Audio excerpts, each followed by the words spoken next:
colágeno. Colágeno, a gente percebe que chega uma hora falta, né? Não vou nem falar de idade. Tem gente que gosta de falar, ai, quando passa de tal idade. Mas a verdade é que a gente começa a perder colágeno com 25 anos, tá? Que ainda é uma criança. A gente vai conversar com a dermatologista, a doutora Renata Castilho. É ela quem vai nos explicar sobre o colágeno, qual a importância no combate ao envelhecimento. E ela já está aqui a posto, eu tô doida para aprender. Seja bem-vinda, doutora Renata. Obrigada por estar aqui com a gente, agradeço viu? pelo convite. Vamos lá, falar sobre colágeno. Vamos sentar mais uma vez. Eu ia até ficar um pouquinho em pé, mas vamos sentadinha, porque o papo é um papo importante, né? Pra gente entender. Colágeno, a gente perde mesmo quando chega lá por volta dos 25 anos? Começa a perder? Exatamente. Então, assim, Cláudia, o colágeno, primeiro é importante falar que ele é a proteína mais abundante que a gente tem no corpo, né? A gente ouve muito falar sobre o colágeno, a relação dele com a pele, mas a gente tem colágeno no nosso organismo todo, né? Então, ele está presente, por exemplo, nos vasos sanguíneos, nas articulações. Então, de 30% a 40% das proteínas do nosso corpo são o colágeno. E sim, a partir ali dos 25 anos, a gente já começa a ter uma degradação da produção de colágeno, e isso não é apenas em quantidade, a gente também muda a qualidade do nosso colágeno. Então, estruturalmente, ele também fica diferente. Ok. O que é que a gente pode fazer para segurar o máximo que a gente puder esse colágeno que a gente já tem? Hoje, eu sou muito feliz de viver essa era, né, dos bioestimuladores. A gente tem diversas formas de tentar segurar um pouquinho essa produção de colágeno, né? Então, se fala muito dos bioestimuladores injetáveis, que é uma opção, aí seria especificamente para a pele, né?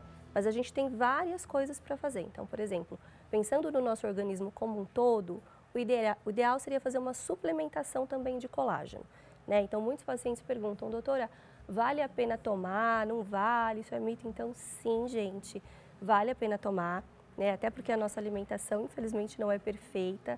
Então, hoje tem diversos tipos de colágeno que a gente pode tomar de forma exógena para prevenir aí que a gente tenha essa perda de colágeno ao longo do tempo.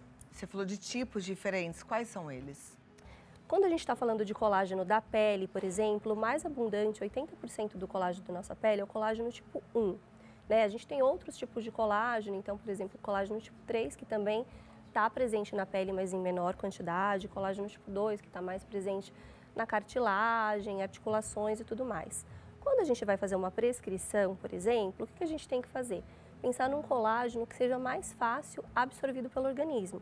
Então, a gente fala dos colágenos hidrolisados, dos peptídeos de colágeno, para que o nosso organismo tenha menos trabalho ali na absorção, isso falando lá em nível de intestino, e aí ele consiga, de fato, ir para onde a gente quer, né? Então, pele, articulações, para continuar mantendo ali a estrutura da pele. Perfeito. Você falou no comecinho do nosso papo sobre os bioestimuladores de colágeno, que são os injetáveis e que a gente sabe hoje que a gente pode usá-lo em várias partes do corpo, né? Não só do rosto, Exatamente. mas tem mulheres que, para melhorar a firmeza, a flacidez da barriga, usam no abdômen, no bumbum, né?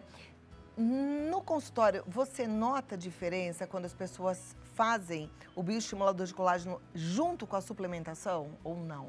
Sim, eu costumo indicar quando a pessoa começa algum tratamento estético no consultório, porque eu falo que assim, a gente precisa de substrato para a produção de colágeno, né? Então, por que não tomar? Porque muitas pessoas pensam que os bioestimuladores a gente está injetando colágeno. A gente não está injetando colágeno, a gente está injetando substâncias que vão estimular o organismo a produzir colágeno. Então, se ele não tiver substrato, se ele não tiver um meio para isso, ele não vai conseguir produzir. Então, é muito importante, sim, essa suplementação. Inclusive, Cláudia, uma coisa que é muito importante também falar é sobre alimentação e vitaminas. Por exemplo, a gente sabe que a vitamina C é antioxidante, todo mundo fala sobre vitamina C, mas também não adianta suplementar colágeno se o paciente não tiver uma condição adequada de ingestão de vitamina C. Então, nossa, olha, coincidentemente hoje eu até fiz um storyzinho mostrando que eu tomo vitamina C todos os dias, né? Eu não sabia que tinha relação com colágeno. Eu tomo vitamina C porque eu sei que é um antioxidante importante, né? E aí Mas eu não sabia que tinha relação pra... Relação direta. É mesmo? Eu costumo brincar que assim, por exemplo, você vai fazer um bolo de chocolate, que é o ingrediente principal é o chocolate. Mas você precisa de todos os outros ingredientes, Sim. não é? Para a produção de colágeno, se você não tem vitamina C, que é um cofator das enzimas que produzem colágeno, você não consegue. Olha que legal. Então, assim, é por isso que é importante você procurar um profissional que entenda de fato, né? Porque senão você acaba perdendo ali o que você está ingerindo ou o que você está fazendo. Perfeito. Tem horário melhor para a gente suplementar colágeno? Eu sempre falo para suplementar num horário que você tenha constância, mas isso não tem relação. Tá? O importante é você estar com as vitaminas em dia, então, por exemplo, vitamina C, entre outros antioxidantes, para que você consiga ter uma produção adequada de colágeno. Perfeito. Em relação aos bioestimuladores de colágeno, quando a gente vai fazer algum procedimento assim, a médica, eles vão falar, olha, vai agindo ao longo do tempo, o resultado final é mais lá na frente, não sei exatamente quantos meses, mas me explica esse processo, não é instantâneo o resultado? Não é instantâneo, então exatamente isso que eu falei. Como você está injetando uma substância que vai estimular o seu organismo, ele começa gerando ali um processo inflamatório, né, controlado, claro, quando a gente fala a palavra inflamação, às vezes as pessoas assustam, mas é uma inflamação controlada, vai ativar ali os fibroblastos, que são as células que produzem colágeno, e perto ali de 21 dias a um mês, ele começa a produção. Essa produção vai se intensificando nos próximos meses. Então, a gente costuma falar que o pico de ação é em 3 meses. A gente sabe que brasileiro não tem muita paciência, então muitas vezes a gente fala, nossa, mas daqui 3 meses, doutora? Eu falo, mas a gente tem essa produção e ela dura por muito tempo. Então, a gente está falando ali de um colágeno que vai ficar mais ativo por pelo menos 18 a 24 meses. Então, imaginando as minhas amigas que estão lá preocupadas porque o filho vai casar, outro dia alguém me mandou uma mensagem que o filho ia casar em agosto, deixa eu pensar, abril, maio, junho, julho, seria a hora exata de fazer bioestimulador de colágeno. Exatamente, exatamente. Quando acontece, por exemplo, às vezes chega um paciente no consultório com alguma queixa específica, um suco, alguma coisa assim, que a gente sabe que a causa é a perda de colágeno, o que eu costumo fazer? Indico os estimuladores de colágeno e se ele quiser um resultado mais rápido, a gente pode associar algum outro procedimento para ter um resultado mais imediato. Então, de repente, um mlzinho de ácido hialurônico, mas não deixar de prescrever, de fazer o colágeno, porque é a causa do problema, né? Então, muitas vezes, por exemplo, o suco, a pessoa chega e fala, doutora, eu quero preencher o suco nasogeniano, bigode chinês. E aí eu explico, eu falo, olha, por que está formando? A pele vai perdendo a firmeza, vai perdendo a sustentação, porque o colágeno ele é responsável por essa firmeza, então ela vai derretendo, né? E ela vai vindo ali por ação da gravidade nessas estruturas. Então, se a gente não trata estruturalmente essa lateral do rosto, a gente meio que seca gelo. Então, a gente pode sim fazer um preenchimento, mas a gente tem que também tratar a causa, porque senão a gente vai precisar de cada vez mais produto e aí começa a ficar um resultado não natural. Ah, então, quando a gente vê, por exemplo, as pessoas que ficaram muito bochechudas ou com um maxilar assim muito projetado, é porque não foi o bioestimulador de colágeno, provavelmente. Não. Porque bioestimulador de colágeno não aumenta o volume? Ele não aumenta o volume. Na verdade, dependendo da técnica que o profissional usa, você até consegue uma leve volumização, mas isso teria que ser em quantidades maiores, né? Então, por exemplo, o corporal, a gente até consegue, de acordo com o preparo, fazer ali uma volumização. Mas para estímulo de colágeno, ele não, sem pontos específicos, ele não volumiza. Então a gente pode fazer só para deixar a pele firme e evitar que as rugas se formem. Esse bioestimulador ele deve ser feito a cada quanto tempo? Eu gosto de indicar da seguinte forma, Cláudia. Então, a primeira vez, nunca fiz colágeno, doutora.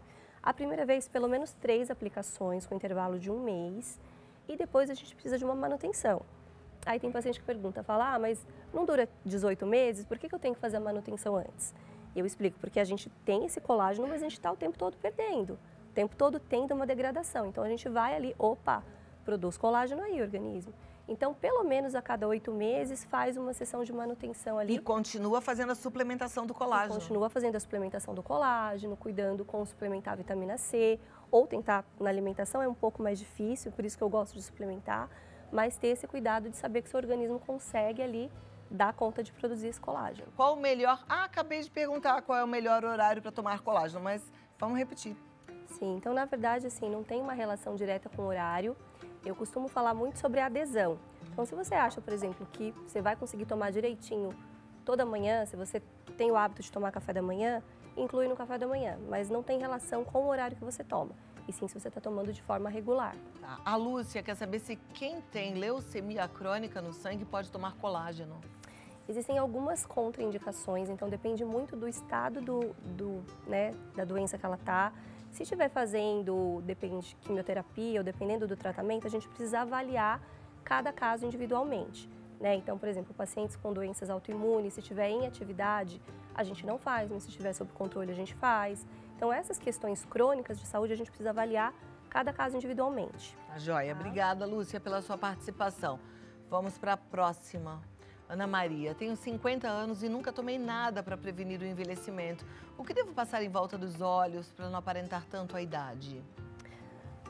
Ana Maria. Oi, Ana, obrigado pela sua pergunta. Então, assim, a questão de tópico também é muito validada hoje em dia. A gente tem estudos, por exemplo, que demonstram que a vitamina C tópica tem sim um efeito benéfico.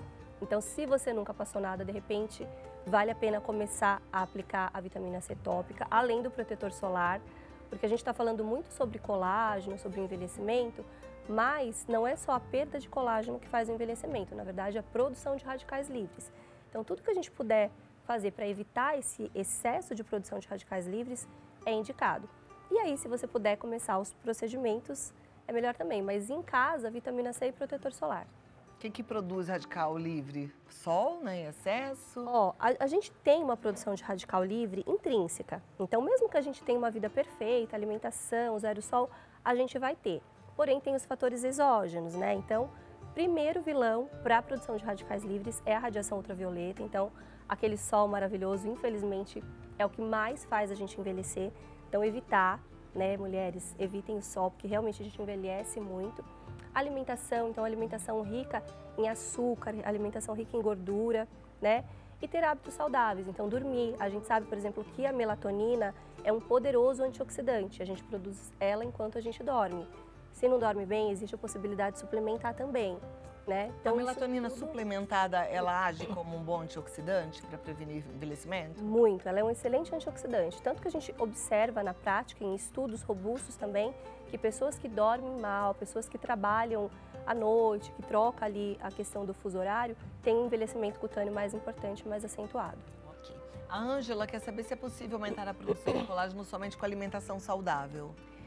A alimentação saudável é a base para que a gente tenha um envelhecimento, né, menos acentuado. Então, assim, a primeira coisa é começar a incluir frutas, legumes, toda uma alimentação que contém antioxidantes, mas é difícil a gente conseguir a quantidade adequada só com a alimentação. Mas isso é a base, é fundamental. Também não adianta a gente suplementar colágeno, suplementar vitamina C, fazer procedimento e ter uma alimentação completamente regular, um estilo de vida completamente regular. Então, tabagismo, excesso de álcool, excesso de gordura. Então, tudo isso tem que estar em equilíbrio.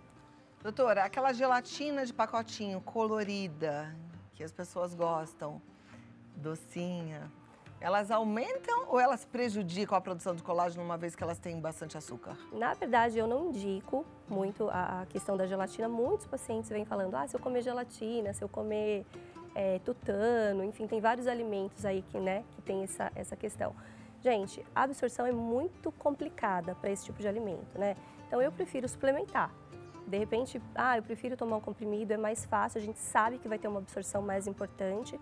Então, se gosta da gelatina, pode comer, é um alimento que tudo bem, sem ser em excesso por conta do açúcar, mas não pensando em produção de colágeno. Pensando em produção de colágeno, tem coisas mais importantes e de maior absorção pelo nosso organismo. Perfeito. Cleci, tenho 65 anos, 2 hérnias na coluna, L4 e L5. O colágeno dessas vértebras estão gastos. Qual colágeno é indicado para reposição nessas vértebras? Então, oi Cleci, obrigada pela pergunta. Como eu falei, o colágeno tipo 2, né, que é o colágeno que é das articulações, das cartilagens. Esses colágenos, verisol, peptídeo de colágeno, são os mais indicados por conta da absorção. Claro que a gente nunca fala de monoterapia, principalmente quando tem um dano instalado, mas o colágeno vai fazer um bem para você conseguir ter substrato para recuperar ali a questão de osteoporose também. O colágeno ele tem relação também com sarcopenia, então perda de massa muscular. A gente está falando aqui pele, envelhecimento, mas, gente, é uma proteína que vai fazer bem para o corpo como um todo. A reposição de colágeno é somente para a questão estética do organismo, principalmente da pele, ou uma questão de saúde? Oi, Agnes. Então, como eu estou explicando, o colágeno ele é benéfico para a saúde, né? Então, questões como osteoporose estão relacionadas, sarcopenia, que é a perda de massa muscular. Então, na verdade, a gente está falando aqui de um benefício para o organismo como um todo, né? Articulações. Então, claro que a gente também tem que, por que não ficar mais bonita, com a pele mais firme, quem não quer, mas aqui a gente está falando do benefício para o organismo como um todo. E que, na verdade, gente, eu acho interessante essa pergunta da Agnes, né? Quando a gente pensa assim, é só para beleza ou é para saúde? Mas beleza, cuidado, bem-estar é saúde. É saúde mental. Autoestima baixa não faz bem para ninguém. Exatamente. A gente tem que estar com a mente boa, um corpo bom, né? Então pensa Exatamente. nisso. Obrigada pela sua pergunta, Agnes. Cris, tenho 33 anos, nunca tomei colágeno, apenas uso protetor solar 60 e passo babosa no rosto todos os dias à noite para dormir. Estou certa? Oi, tudo bem? Bom, a babosa no rosto eu, na verdade, não indicaria, né? Eu acho que tem outras coisas melhores, com mais estudos, que vão ter um efeito melhor para a tua pele. Então, babosa não precisa. Babosa não. Tá. Colágeno, ela já deveria começar a tomar? Desculpa. Sim, então assim, tudo que a gente faz... Aguinha? Quero. Opa! Obrigada. Tô com um pouquinho de tosse. Não tem problema. Tudo que a gente vai fazendo é importante, né? Vai contribuindo. Tudo que a gente faz de forma preventiva, Cláudia, é melhor. Então, por exemplo, tem paciente que acha que tem que começar a tratar quando a ruguinha já está instalada, quando a pele já está flácida. E, na verdade, é o contrário. Quanto mais jovem você começa a fazer, mais substrato para a produção de colágeno você tem. Tanto que a resposta em pacientes acima de 60, 70 anos é uma resposta um pouco mais pobre, né? Então, sim, como a nossa perda é a partir de 25 anos, se você tem 30, já pode começar, e aí a tua pele, quando você chegar nos 40, nos 50 anos, vai estar uma pele muito mais bonita, muito mais firme, do que se você nunca tivesse feito tratamento com colágeno. Perfeito. A Lilian quer saber se o colágeno é importante para a hérnia de disco. A gente acabou de falar sobre isso, né? Sim, também, né? Exatamente. Vamos lá, próxima pergunta. Vira aí, produção. A Lilian já respondi. Lene, depois dos 60 anos, tomar colágeno pode melhorar as rugas ou suavizar? Sim, Lene. Então, assim, claro que quando a gente tem uma ruguinha já instalada, uma ruguinha mais profunda, né? A gente precisa de um tratamento estético, dermatológico ali, para a gente conseguir reverter esse dano que foi instalado. O que não significa dizer que não vale a pena tomar colágeno, muito pelo contrário. Então, a gente faz bioestimulador de colágeno em pacientes com 60, 70 anos, a gente suplementa colágeno, só que, claro, se os danos na pele já forem instalados, a gente vai precisar associar outros tratamentos para que o resultado seja mais evidente. Perfeito. Tá? A Camila, o colágeno pode causar espinhas? Boa pergunta, hein? Não, colágeno não causa espinhas, então quem tem tendência à acne, quem tem pele oleosa, pode fazer uso. Inclusive, hoje a gente fala muito sobre colágeno e firmeza, né? Para nossa alegria, para quem tem melasma, por exemplo, hoje a gente associa o colágeno, inclusive, à melhora de manchas na pele, né? Então a gente sabe, por exemplo, que uma pele que tem mais estrutura, que tem mais densidade, ela tende a acumular menos pigmento em pontos específicos. Então, o pigmento acaba sendo distribuído de forma mais uniforme. Então, hoje a gente acrescenta, inclusive, para tratamento de melasma, para tratamento de cicatrizes de acne. A gama de tratamento com colágeno, gente, é enorme, assim. Que bom, hein? Ó, só coisas boas a gente ouviu aqui hoje. Tá mais fácil você ficar bem cuidado do que você estava imaginando. Vamos embora, fazer uso aí do que a medicina já tem provado que é eficiente nesse cuidado, né? Nesse autocuidado. Doutora Renata Castilho está no DRA Renata.Castilho, DRA Renata.Castilho. E o telefone do consultório para você marcar até um horário para fazer uma visita é o 11 3341 8441. 11 3341 8441. Doutora, muito obrigada pela sua participação. Querida. Uma ótima tarde. Para você e até também. a próxima. É sempre um prazer estar aqui, Cláudia. Prazer é nosso. Obrigada.